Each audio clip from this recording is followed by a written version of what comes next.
Yeah. We've known each other for a long time now. Yeah. 21 years, I think.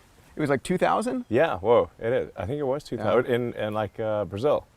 Brazil. It was actually in a similarly nice sort of setting. Yeah, it was Adeo's birthday. Yeah, Florianopolis. In Florianopolis.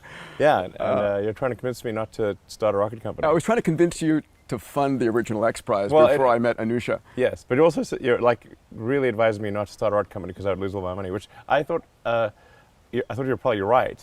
So I thought a 10% chance of success, but anyway, seems to have worked out. I'm sure glad you didn't follow my advice. Yeah. Oh my God. So we're going to talk a little bit about the rules, try and encourage teams around the world to register for this thing, get as many innovators, students talking about it. Yeah, I mean, our goal is like basically to do something that to have it be sort of interesting, fun, and ultimately useful, and to spur creative ideas for what is actually the smartest way to take the trillions of tons of carbon that we've removed from the ground and will remove from the ground, from deep underground, and we've placed that carbon in the atmosphere and oceans, which obviously changes the chemical constituency of the surface of the Earth. Yeah. Now I should sort of measure my statements in that I think the Earth, like I don't think we're currently doomed, to be clear. This is very important. Very importantly, there are people in all parts of the spectrum, ranging from nothing to worry about, CO2 just makes things better, to we're doomed and there's nothing we can do about it. I am somewhere in the middle. So my concern with the CO2 is not kind of where we are today, or even the current rate of carbon generation, but really if carbon generation keeps accelerating and we keep getting that increase in the Keeling curve, the CO2 parts per million in the atmosphere, and if we keep going and if we're complacent, then I think we could. There's some risk of sort of nonlinear climate change. So thus far we've seen the CO2 parts per million be fairly linear on our time scale, although it looks very exponential on geologic time scale. But there are certain potential nonlinear events, like if we raise the temperature to the point where we melt the Siberian traps or something like that, and methane escapes. Yeah. Yeah, there's just a massive amount of sort of frozen dead plant and animal matter in Siberia. There's potentially trapped gases deep in the ocean. If the ocean warms, that could be released. So these are just risks that are not wise to take. And since we know that long term we're going to have renewable energy anyway, because we'll run out of oil and gas. It's not going to last forever. So we know where this ends up. This has to end up with renewable, sustainable energy. It's tautological. It's really just a question of, do we try to get there sooner or later? And we should try to get there sooner. It's obvious. Why run the? How long do you want to run this experiment? Yeah, it's also true that even if we stopped CO2 production, that's probably still not enough. That we do need mechanisms for extraction of CO2 from the atmosphere and the oceans that don't exist right now. As I said, I am. People sometimes think I'm sort of like. I'm kind of in the middle of the spectrum. I think if we stopped CO2 production today, which obviously we could not do without civilization coming to a grinding halt, and mass starvation and all sorts of terrible things happening. So we could not stop CO2 generation today. But I think at the sort of 400, possibly even 500 ppm level, I think it's probably okay. But if as the world industrializes and we're sort of at 8 billion people, get to 9 billion people, have a lot more industrial output per person, you could see at what might be okay at sort of 400 or 500 parts per million of CO2 in the atmosphere might become quite dire at 1,000. Yep. And the trend is certainly in that direction if we don't do anything about it. So That's why I think it's just probably an unwise experiment to run. Even if you think that this is why I think it should be a compelling argument to even those who would assign a low probability to increased CO2 causing problems. Like, let's say you think it's 99.9% likely that that adding all the CO2 to the ocean's atmosphere is going to be fine. So you're saying there's a 0.1% chance of disaster. Well, there's only one. So right now we're going to get one planet. Well, even a 0.1% chance of disaster, why run that risk? That's crazy. So, so I think what's likely to play out is that we will continue to add a lot more CO2 to the ocean's atmosphere, and also, ocean acidification, as you know, is also an issue. It's you don't want to sort of add carbonic acid to the oceans and change the pH level, because it destroys reefs and all that. So, which it's actively doing right now as we're watching. Yeah, exactly. Yes. So this is a problem. I remember when I first met you, Elon, it was about 2000, and I remember you had two massively transformative missions. It was one making humanity interplanetary, and the second was bringing us to a sustainable economy, a sustainable energy economy. Right, exactly. And I think you've done pretty damn good. Are you happy with the progress you've made? Yeah, I think it's hard to complain. The outcome so far has been great. Although obviously, we've not yet sent anyone to Mars, and hopefully will in the future. And in fact, just a few days ago, or late last week, I guess, NASA awarded SpaceX the contract. Awesome, $2.9 billion for the next lunar lander. Yeah, so a SpaceX craft will be the next craft to put humans on the moon. I believe the first human will be a woman actually this time. Yes. So this is great. Yeah. But of course we have to actually do it. And then tomorrow we've got our third astronaut launch to the space station. Before we dive into the carbon removal rules and so forth. I mean, it's obviously a bit of a dichotomy because our rockets do produce carbon, True. And people are like, oh, what a hypocrite. True. No. He's obviously just in for the money.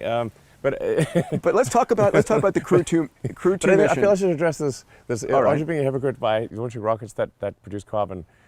Here's the problem is right now there's really no way to get around the physics of a rocket. So I think it's important for the long-term preservation and ultimately the expansion and extension of the scope and scale of consciousness and the long-term probability of survival of humanity and life as we know it. We must become a multi-planet species. Because there are all these risks that we can't control. Existential risks. There's all these asteroid strikes. Yeah. There's like super volcanoes. We could do, we could have a World War III or something. There's, I'm optimistic about the future, but you could also say like, okay, well, so how long do you think civilization will last before there's a catastrophic event? If you say infinity, this is not correct. Yes. Okay. This is not. History does not suggest that. History just suggests we do dumb things to civilizations all the time, and those ancient Egyptians, ancient Romans, where are they now? Let's do the video series. Where are they now? The Babylonians, peak. Sumerians, you name it. So there's been many civilizations that have risen and fallen, and anyway, we got to preserve. We've got to become multiplanetary, and right now the only way to do that is with rockets that do burn fuel. But we do have a long-term plan for sustainability of even rocket flights by generating propellant using sustainable energy, wind and solar, to generate, starting first with liquid oxygen. And for our Starship vehicle, it's almost 80% liquid oxygen and 20% liquid methane. The oxygen, it's obviously pretty easy to create that. You just use wind and solar electricity, and you do air separator because you've got the oxygen already in the air. The plants are making the oxygen, so you can just use electricity, basically renewable electricity, to create 80% of the propellant on the rocket. And then for the remaining 20%, you can use the Sabatier process, where you actually take CO2 out of the atmosphere and you combine that with water to create CH4 and more O2. Yep. And that's in fact what we would do on Mars. Sure. To generate propellant. Sure. So there is a long-term plan for sustainable generation of propellant for the rockets. I do want to emphasize that. And if there's some other way to do that now, we certainly would.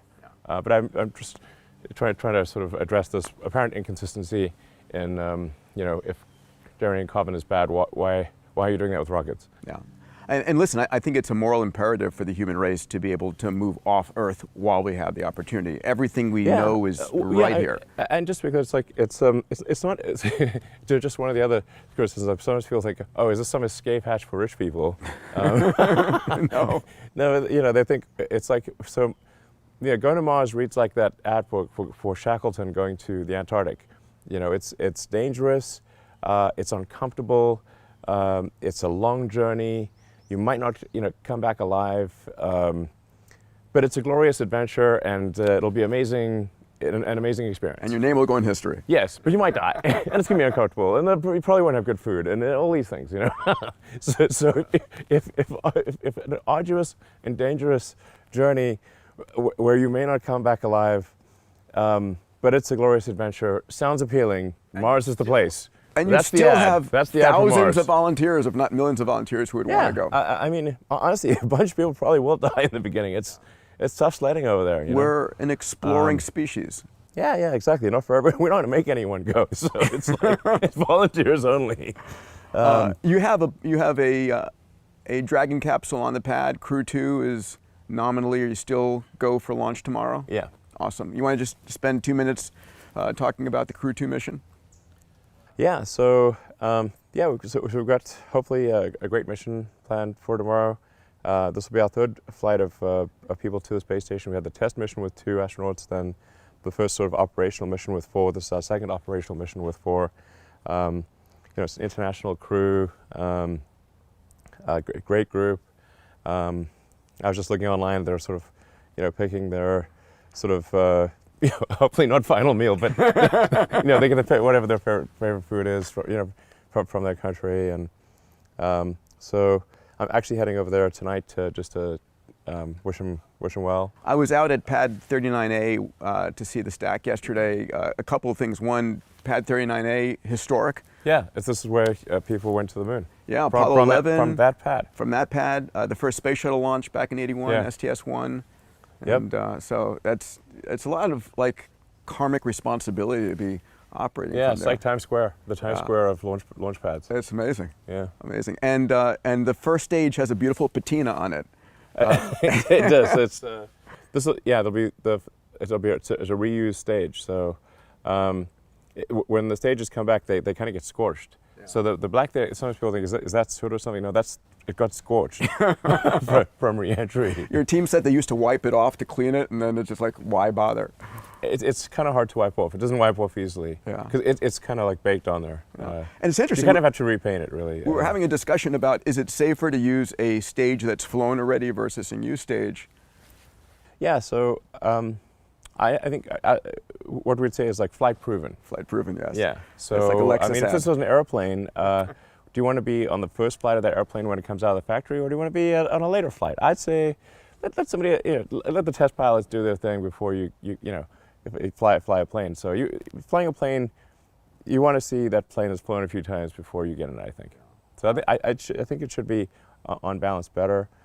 And then we'll also be start reflying the spacecraft. The as Dragon, well. yeah. The Dragon spacecraft. Beautiful. So we're trying to get reusability is obviously very important. In many arenas, reusability is important, and reusability in rockets is important. I remember being in Hawthorne, seeing your Falcon 1 there, and it was just amazing. Yeah.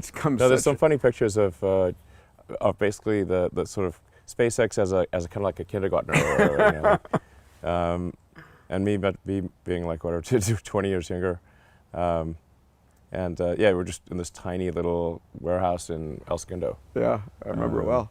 Yeah. Before we go to jump into the guidelines, one last question, update on Starship, because that's Starship's taking us to the moon, taking us to Mars, That's the and goal. it is audacious. Can you compare it to the It Apollo? is audacious, yes. Compare it to the Apollo vehicle, the Saturn V, for comparison for a second, for folks to know, get a sense of it. Sure. Well, I think the thing that's least obvious from when it's on the ground, from the videos and pictures, is the size of it. So it's going to be the largest flying object ever. So it'll be twice the thrust and weight of the Saturn V. Amazing. So that's just from a side, and taller. So including the launch escape tower. So it's a very tall rocket. 120 meters tall. And because it's so wide, yeah. the proportions are obscure that fact, how big it is. Yeah, you can see in some of the pictures that have been released when it's landing on the moon, and the people look like ants. Like it's a big rocket. This rocket is capable of at least 100 tons and probably closer to 200 tons of useful payload to the surface of the moon. So it's designed to be far in excess of NASA's requirements, and so it's really intended to be something that that can enable a permanently occupied base on the moon. So we've got obviously a permanently occupied base in Antarctica, and it would be great to have one on the moon as well. And you can do I think a lot more research if you have the scientists actually there. And we could have some very powerful telescopes. No, it's the moon.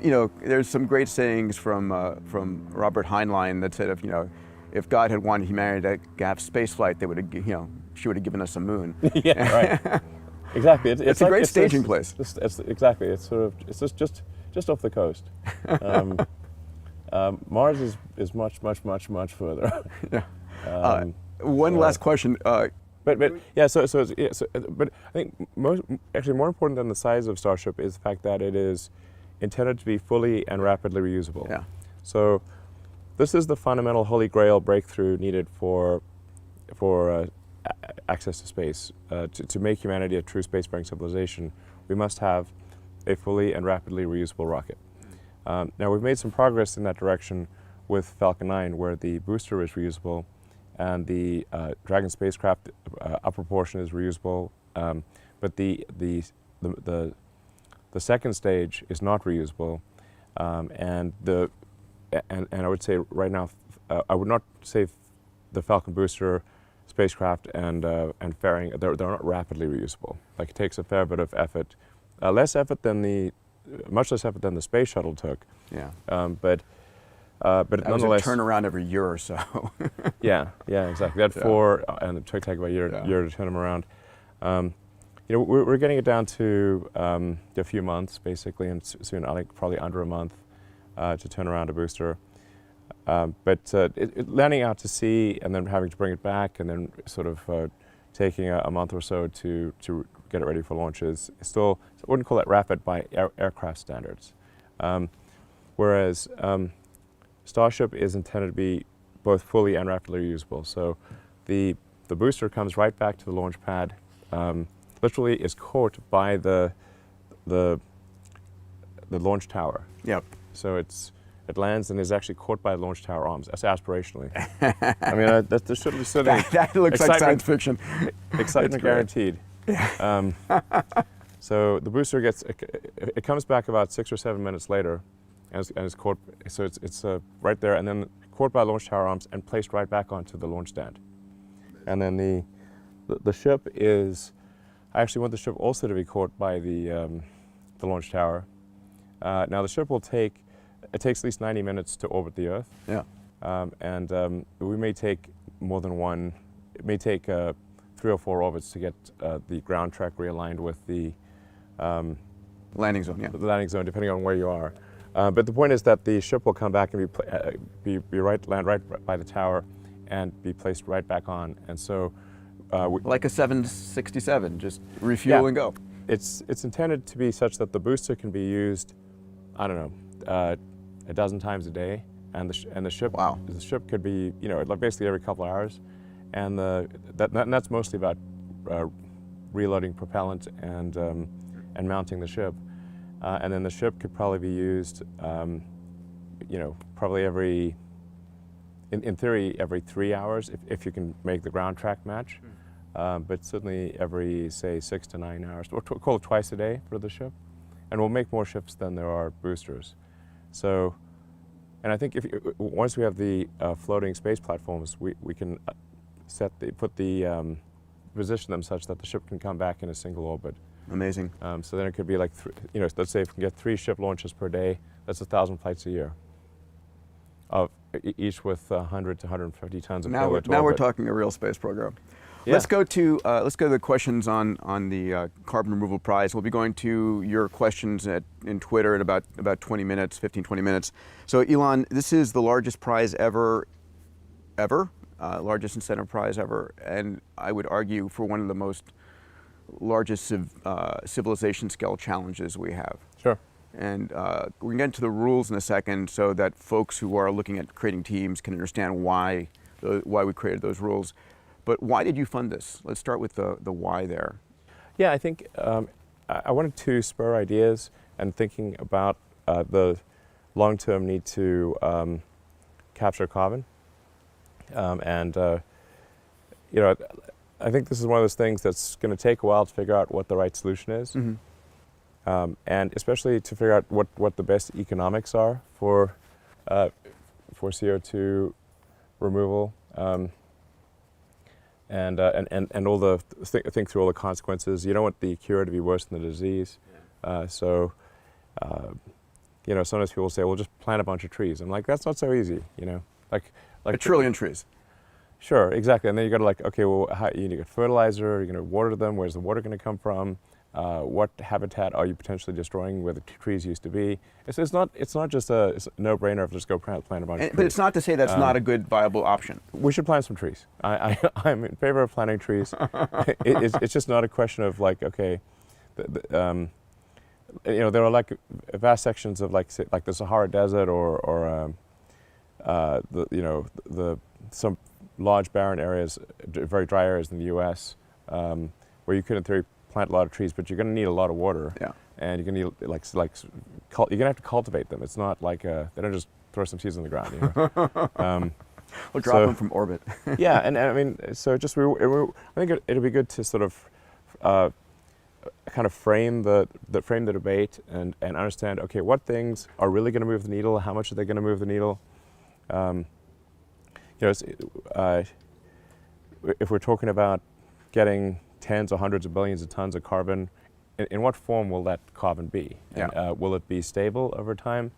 And like I said, what is it going to cost humanity to do? However it's paid for, what is it going to cost? What's the thing that's going to be most affordable? I think there are a lot of open questions on this. There are. Let me chunk the rules for those listening. And you and your team, an amazing team, and Marcus Extravor and Xenia Tata and their team work really well together. So the first thing is that for a team to win this, and we'll talk about the prize amounts and so forth, they've got to actually build something that works and demonstrate something that can extract 1,000 tons per year, a kiloton of carbon per year as a demo scale model. Yeah, I think, by the way, we're very much open to adjusting the rules, to be clear to everyone, meaning if things aren't working or for whatever reason, we need to adjust rules, we'll adjust rules. The fundamental goal is to have spent 100 million, and actually it'll be probably like 120 million or whatever with costs of managing the prize and everything. So there'll be, at the end of the day, probably something like $120 million spent, and hopefully that's spent well and usefully, and that what comes out of it is something that matters to the future. So that's the goal, to be clear. And so if people have, ideas for adjusting the rules. We're going out as guidelines, Yeah. and we're going to have, I think, till mid-May get public feedback, tell us if we miss something. Right. We will turn them from guidelines to rules once we get really feedback. And we've gone out to so many of the amazing climate scientists out there. Yeah. And unless the rules need to be valid for the 4 years of this prize duration. Yeah, so we're super open to critical feedback. Don't hesitate to, yell and say, if hey, this is how it should be different in some way or whatever. The goal is just to let's have it be a useful exercise and and have people have a good time trying to figure out this problem. I think it's sort of it's a fun problem to try to work on, yeah, we just want it to be useful at the end of the day, you know, and have it not be sort of just an academic exercise or something that never amounts to anything. I think one of the things that you've said and I've said is, you know, everything works on PowerPoint. Everything works in PowerPoint. That's exactly. You can have a PowerPoint presentation for a teleportation system to the Andromeda Galaxy, and even have a simulation of like, look, here we are, boom, you're in the, according to the slide, you have now teleported to Andromeda, and like, but it doesn't actually work. You know? To win this prize, a team actually during the 4 years has to build something that can at minimum pull out 1,000 tons of carbon per year. Yeah. So that they can show us that. Do they have to? Do they have to pull out 1,000 tons, or just show that the rate it works? No, they have to pull out like a literal 1,000 tons. We weigh it. We're on a scale. And we're gonna like, you know, maybe we could calculate it to be 1,000 tons. Okay. But the rate at which, yes, they'll have to run it for a year to get 1,000 tons out. But they have to have maybe a if they run it for a month, that's okay. Probably it's okay. Okay. All right. And I mean, if in a month they have you know, like 100 tons, and then it needs to fit on our weighing machine or something. You know, like I don't know, we're gonna weigh it somehow. We'll use one of your ships. Yeah, we'll get it done as shipyard automated. And you know, part of the actual physically doing it is that they have enough data to calculate costs, which are going to be important. But we're not looking for theory. We're looking for practice. And you know how hard it is to make something real. It's very hard to make something real. I think, in my view, prototypes are trivial, and production is hard. Yeah. And there's the general generally people think it's the prototype that is the hard thing. Prototypes are, well, I mean, obviously you're going to have that 1% of inspiration, but as the saying goes, it's 1% inspiration, 99% perspiration. Yeah. Ideas are plentiful. Actually getting it done is very hard. You could say, for example, what about the idea of going to the moon? It's easy. Going to the moon is hard. So that's why it's not the idea, man. Yeah. Yeah, there's plenty of ideas out there. It's execution. It's like, all right, so the second thing. This was my idea to go to the moon. I patented it. Okay, good. See you there. Yeah. The second thing is, and this is a term that you use first, is that the teams have to be able to calculate the fully considered costs of pulling out the CO2. Sure. And what does that mean to you? Yeah, so I think fully considered cost actually just means that if there are, you want to look at both the benefits and the costs actually. So if in sequestering carbon or removing it from the atmosphere or oceans has some, perhaps some environmental impact, which might be small, but it's not negative, that certainly needs to be taken into account. And then by the same token, if what's done is in extracting carbon is a useful product from which you can generate revenue, then that should count too. Right. So I don't know, I'm just sort of saying for argument's sake, like let's say you could create, construction material, like Cement. Cement, yes. Yeah, exactly. Which I'll talk about that cement later. Or some kind of useful rocks that are useful, or sand, or I don't know. Yeah. Something that's useful for construction. Then you could say, okay, well, this is what we could sell it for, and and just fully consider pros and cons, and say, okay, this is what, if we need to pay to have it done in the future, which we probably will have to do, then what's the lowest net cost? And to be clear, the working teams, what they do has to be net negative, right? It's not a break even. It's not play out 1,000 tons and then emit 1,000 tons. And in fact, one of the things we talked about. Absolutely. One of the things we obviously. Yeah. One of the things we talked about is how it can be worse than the disease. Yes. How long do you need to sequester the carbon for us? We had a big debate. You want to share what you came up with there? What the team came up with? Well, just the rate of carbon sequestering needs to far exceed the rate at which, say, it is perhaps potentially dissolving back into the atmosphere. Like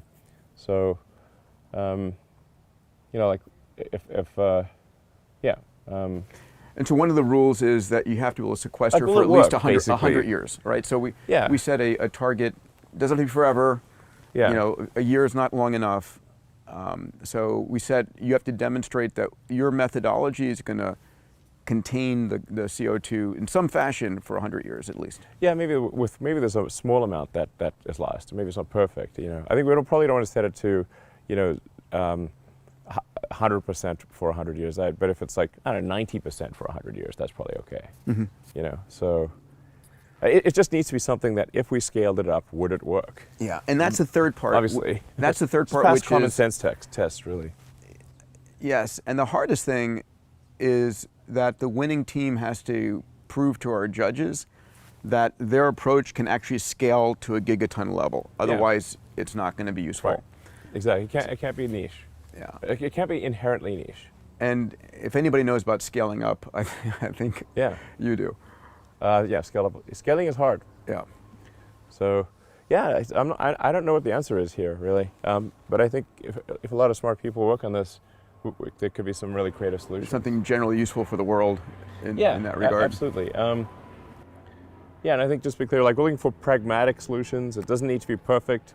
You know, but it's got to be something that just fundamentally, if we scaled it up, would it work? Yeah, that's it. So let's talk about the prizes that are up for grabs. First place is going to be 50 million. Yeah. Which is significant. Our hope is that it's going to attract enough cognitive surplus out there to focus in on this. Yeah. 30 million split between sort of a second, third, and fourth place prize. And one of the things that you and your team put forward is maybe it might be split into different categories, right? Sure. Different approaches. Yeah, I mean, we want to reward people who have done great work. Yeah. Fundamentally, I'm open to increasing the prize size too over time.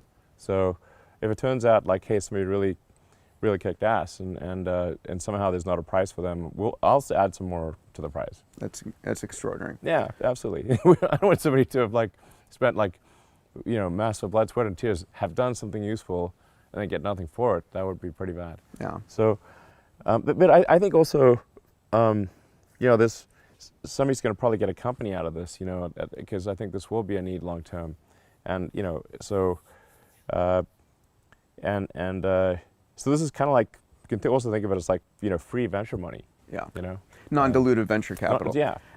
Free money for a company. And hopefully we're also creating a massive marketplace and proving to people that there's a there here. Yeah. So 50 million for the first, 30 million split among second, third, and fourth.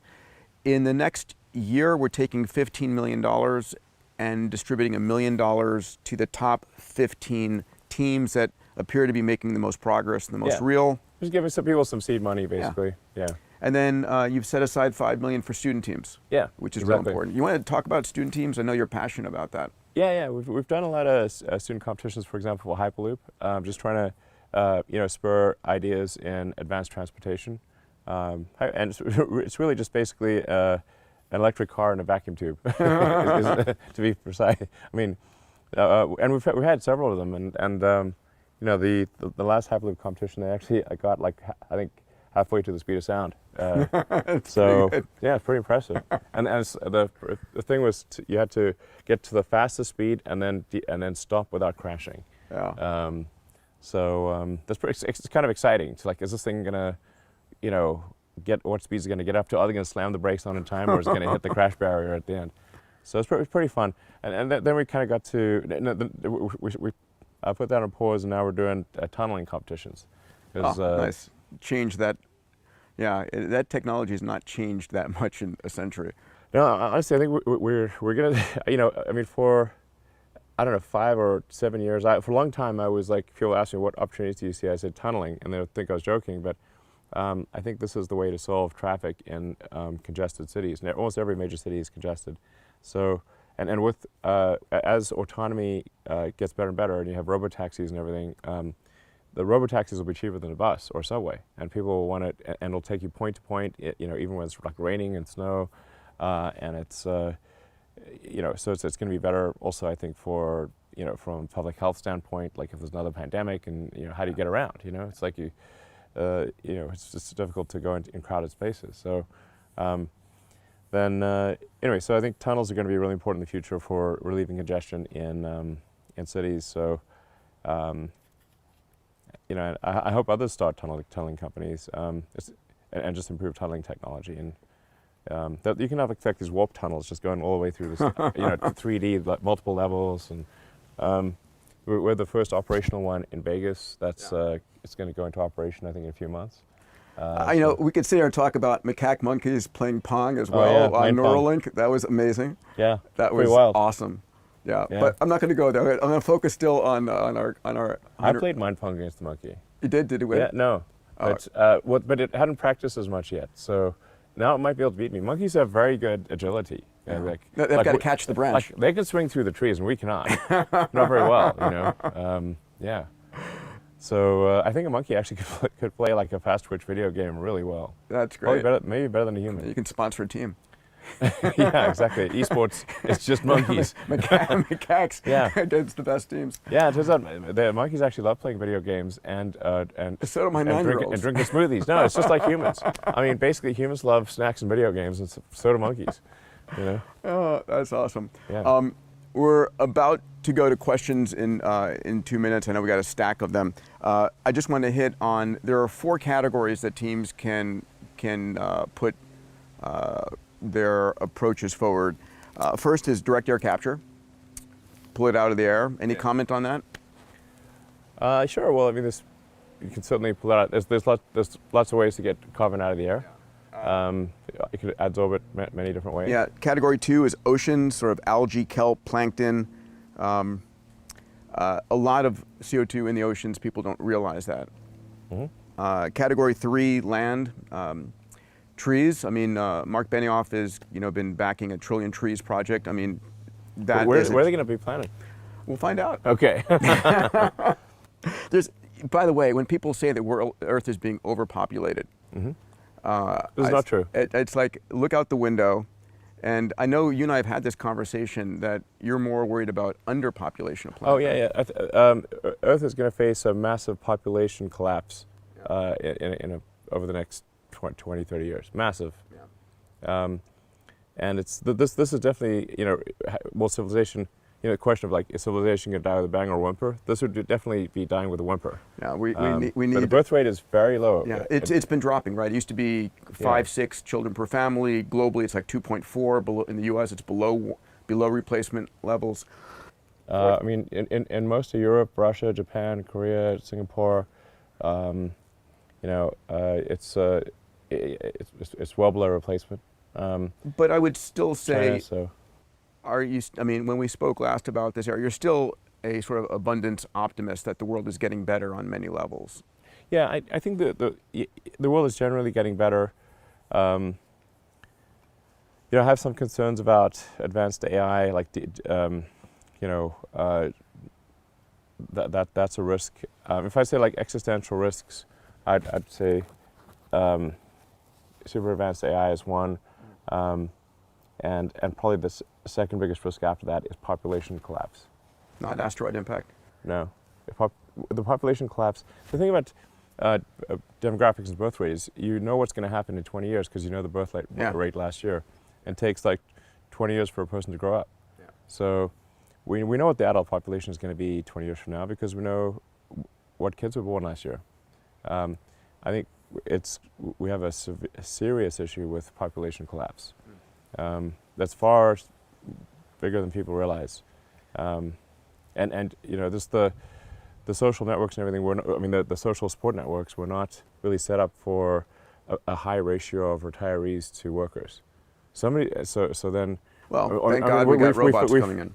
Yeah, the robots, exactly. We'll need those robots, but you don't want to have the youth effectively enslaved to take care of the elderly. Which is what would kind of happen if you have an upside down demographic pyramid. Let's get to the questions. First of all, if you're interested in the guidelines or to register a team, go to xprize.org. You can download the guidelines. Again, up until I think May 13th, we're looking for public comment. Please tell us what we could do to improve it. And then please register as a team so we can communicate with you if you're interested. Before we go to the questions, and you go to XPRIZE's Twitter account @XPRIZE to ask questions, let's go to a short video from Dr. Marcus Extravor. We call him Dr. X. He is the lead for us, an amazing, brilliant individual who leads our carbon and climate work. All right, let's see what Dr. Extravor has to say. Okay.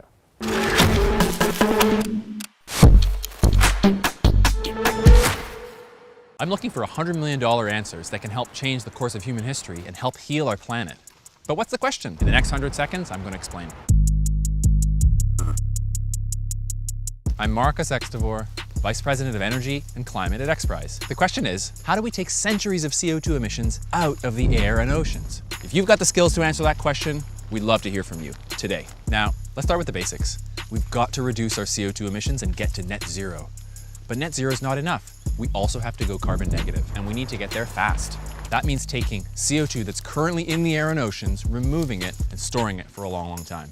Do you know how to remove CO2 using the land, oceans, rocks, or even taking CO2 directly out of the air? We've got to get the CO2 from up here and locking it away down here. We know plants and trees can do this and been doing it for a long time. They're great at this, but do you know how to help plants and trees sequester that CO2 in the vegetation and soils in a way that's durable and can last for centuries? How do we use the oceans to sequester vast amounts of CO2?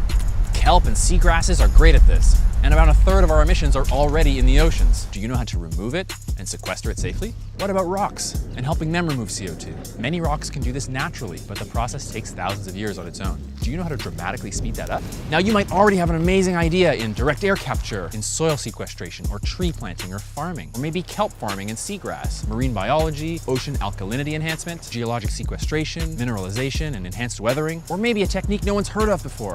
We want your $100 million ideas. Enter the largest incentive prize in history. Visit xprize.org to find out how to register a team and get involved. Together, we can help balance Earth's carbon cycle and protect our climate for future generations. What does a $100 million answer look like? It looks like any other crazy idea. It just has to work. Cool.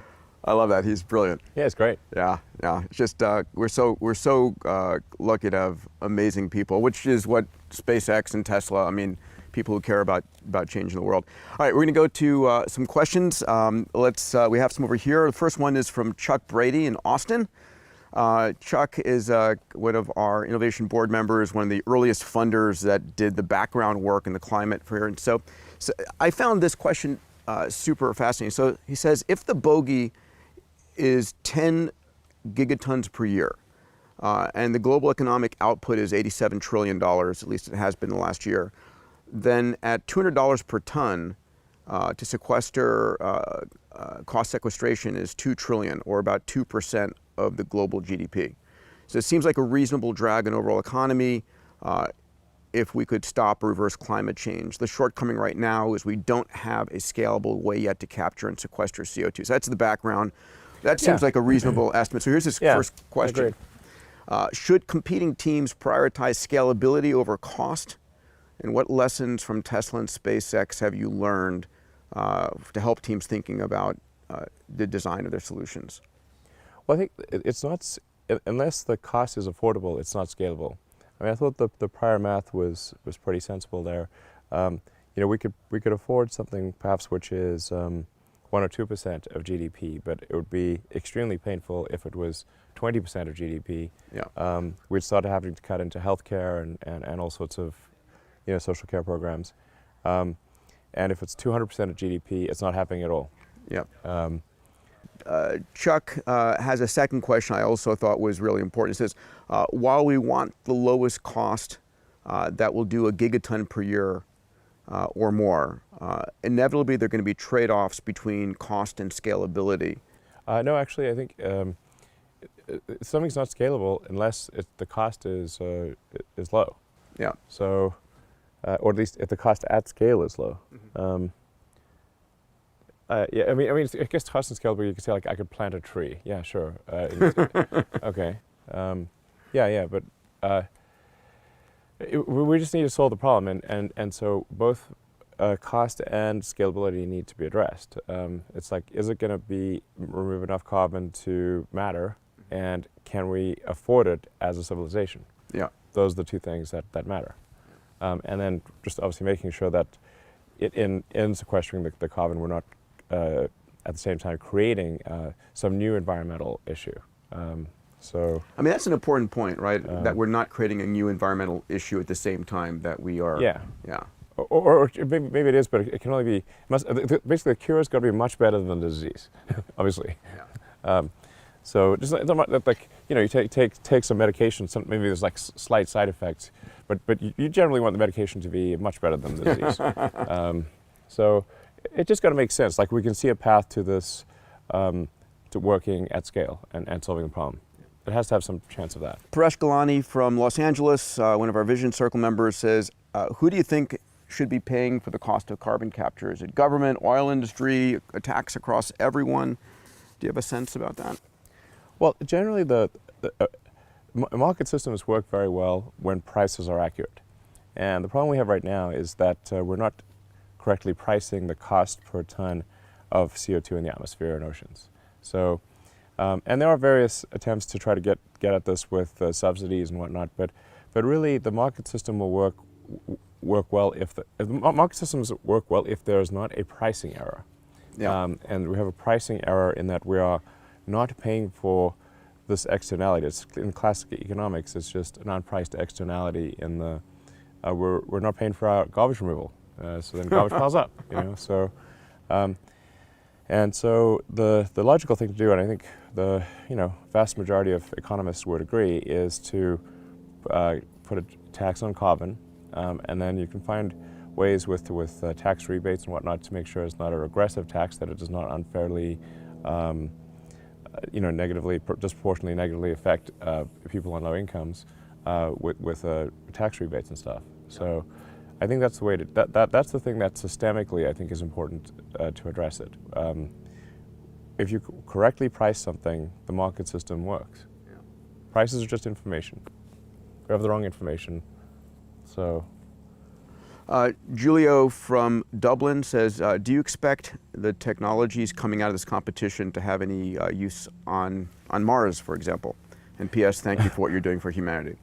Yeah, I think so. Interesting thing on Mars is that Mars is a primarily CO2 atmosphere, though it also has some nitrogen and carbon and other trace elements. Nitrogen and argon, I should say, in addition to primarily CO2.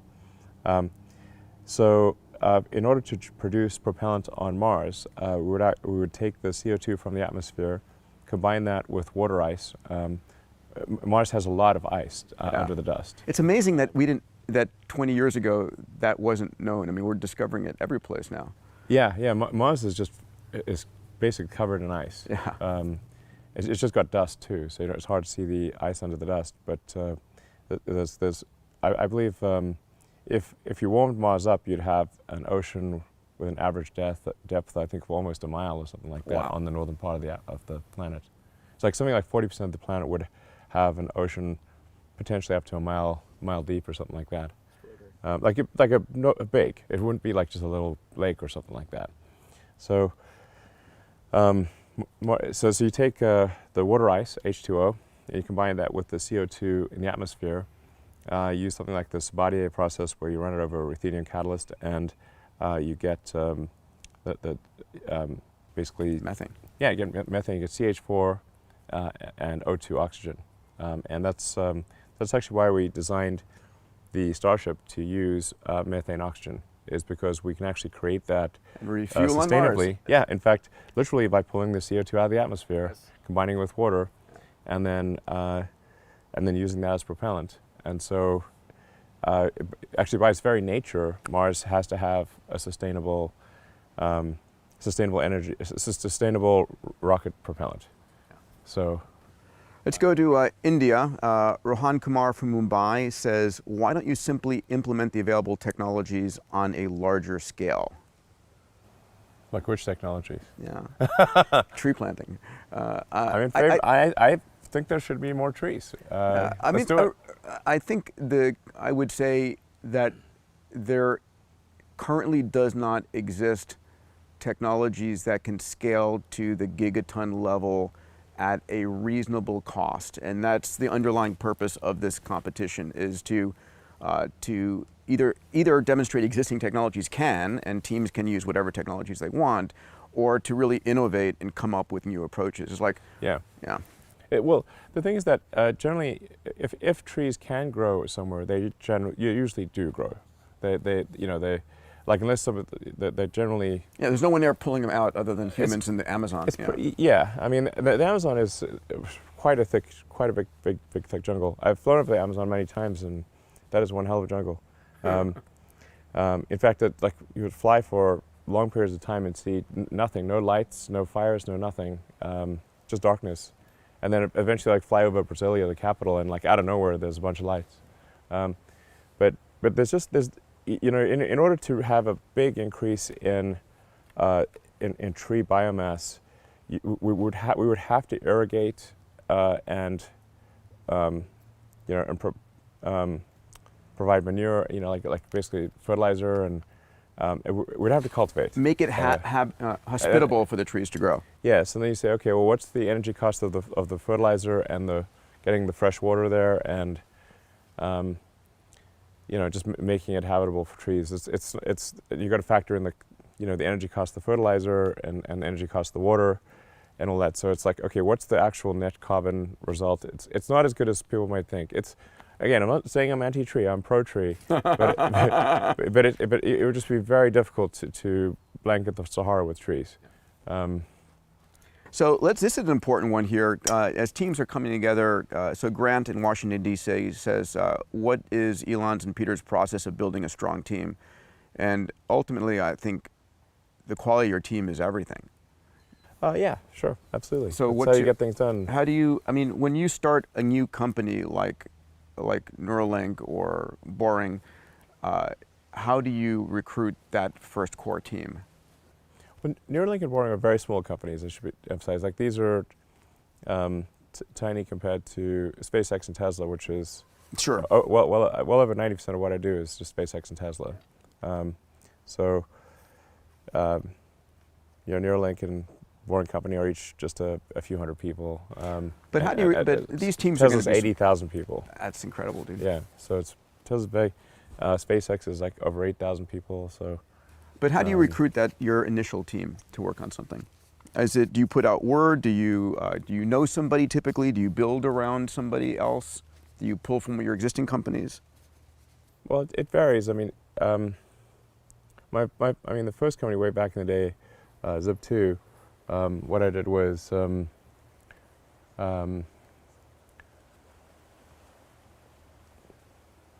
I just wrote software, so I didn't have any money. So with Zip2, I came out to go do grad studies at Stanford. I had $100,000 in student debt and one computer, and I was going to actually work on advanced capacitors for use in electric vehicles. I remember that. You're saying that. Way back in the day. Yeah. And I'd spent a couple summers working on that before in Silicon Valley before going to Stanford. And then that summer I was like, well, the internet's going to be something that really changes. It's going to be one of the biggest impacts on humanity. It's like humanity, communication will go from being like osmosis to humanity having a nervous system where you could access any part of humanity's knowledge from anywhere, from any connection anywhere. You could be in the middle of the Amazon jungle and have access to all of humanity's information, more than if somebody was living in the Library of Congress. So it's like, well, I want to be part of creating that. And so I just started writing software. I've been writing software for a long time, but I actually wrote the first maps and directions on the internet, the first white pages, first yellow pages, by myself. And then, we've hired a few interns, and then my brother joined, another friend of mine, Greg Curry, who's passed away. And then we got some venture funding. I thought it was crazy that these guys were going to give us they gave us $3 million. And I was like, this is insane.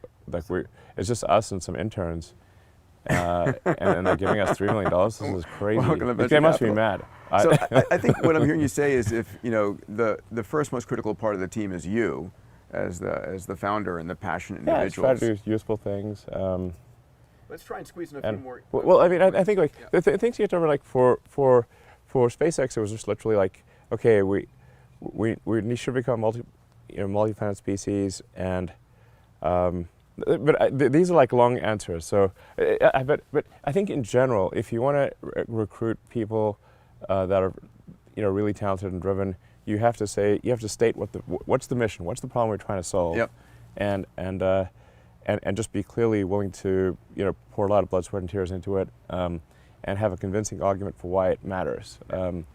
There's, say like there's three major things for, in terms of motivation.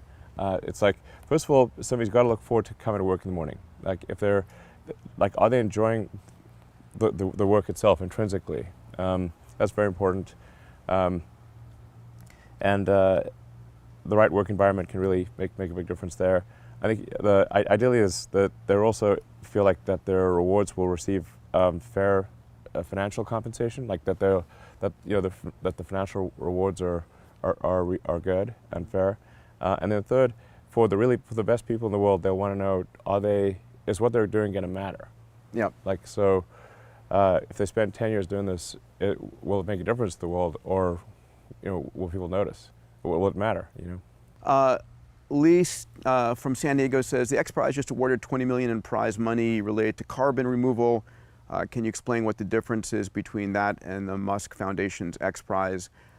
We had a $20 million Energy COSIA prize for pulling CO2 out of the smokestack of a natural gas and coal plant and turning it into a product more profitable in the cost of extraction. And we just, the two teams that won that were creating concrete, and they're up in scaling. So that's now it's, instead of just out of the plants right now, and thank you to Wyoming for their support there, it's now, can we pull it out on a global level? Okay.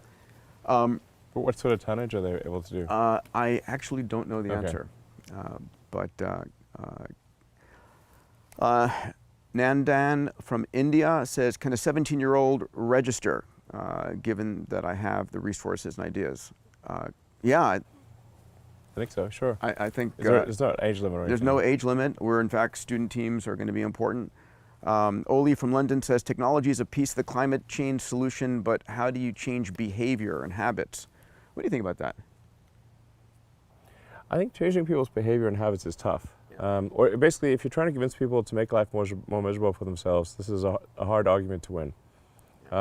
So with Tesla, when we created Tesla, we're like, okay, look, we got to make a car that's exciting and fun and looks good, and then people don't have to. If you're trying to convince people that in order to save the environment, you have to wear a hair shirt and make life miserable, and your food's going to be terrible. This is an uphill battle. Okay, so at Tesla, we're like, we're just going to make electric cars that are better than gasoline cars. Yeah, faster. Yeah, lower cost for maintenance. Yeah, they look beautiful. They're faster. Then they have also, cool advanced technology. They're more fun, and you don't have to go to gas stations, which are nasty. And so, but you got to solve the long distance problem with superchargers. So I think it is actually, going to be way more palatable to people if it's if whatever solution is removing carbon does not make their quality of life worse. Yeah. One last question here from Godfrey in New York. I know Godfrey. He has got ALS, and he is loving his fully self-driving Model S. Okay. Well, it's not fully self-driving yet. I know, but but it's getting there. It's getting there. It's getting there. And so he's. I mean, for people who are disabled, it's extraordinary technology. It's coming, and he's a brilliant human being. He says, "Hi Elon, big fan of your work. Massively and eternally grateful to you for being a powerful source of inspiration to me. Can you please share who and what inspires you and drives you to be so insanely productive at a superhuman level?" So who and what? Well, I don't know. I think I was always kind of like a crazy kid, I suppose. I was just very curious about the world and how do we come to be here? What's the meaning of life and all that? And I always had a really intense desire to understand things and learn.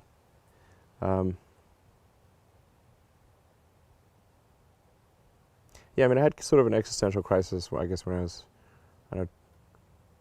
11 or 12 or something, to try to figure out what it's all about, and ultimately came to the conclusion that we don't really know the answer, but if we increase the scope and scale of civilization, then we we have a much better chance of understanding the meaning of life and why we're here, or even what are the right questions to ask. So therefore, we should strive to expand the scope and scale of consciousness to better understand the questions to ask about the answer that is the universe. Well, on behalf of the human race, on behalf of everybody watching, Elon, thank you for all that you do. I know you work 24/7 and driven by passion. So Thanks.